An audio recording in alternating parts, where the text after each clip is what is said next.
Global climate change was the focus of a discussion at a town hall meeting in San Francisco tonight, hosted by Congresswoman Speier. She called the situation a crisis. New at 10 tonight, KTVU's Amber Lee live now in the city with what she learned about warmer waters intensifying storms such as Hurricane Harvey. Amber. Julie, the event was held here at the San Francisco Zoo. The Congresswoman tells me this event was planned more than a month ago, but that Hurricane Harvey adds to its importance.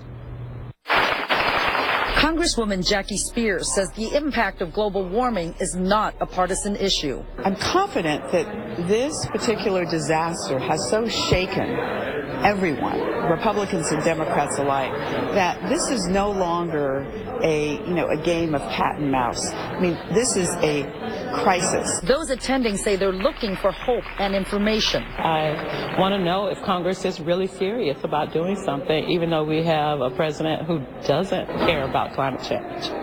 So it's kind of frightening. What California is doing about this, and what are some of the ways in which... Dan Kammen, UC Berkeley professor of energy, is a climate change expert. What we're seeing is more and more abrupt changes in the weather patterns that we used to be used to. The physicist served as a science envoy for the U.S. State Department until he resigned last week in protest of President Donald Trump.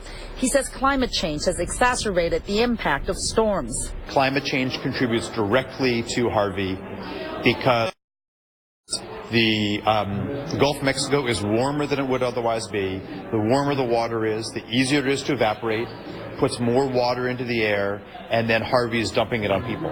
Speier says research on climate change led by experts such as Kammen will help California be at the forefront of programs and policy to protect the planet. Climate change has made all of these weather events more intense, whether it's, more drought, greater density and seriousness of the kinds of hurricanes that we have. Kammen says solving the problems brought on by climate change involves working with skeptics of global warming. The science community in the U.S. and globally is completely aligned. We know what's going on, but ultimately solutions are collective action. It's real, and we've got to do everything we can locally and in our state.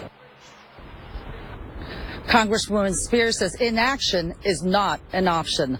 Live in San Francisco, Amber Lee, KTVU, Fox 2 News.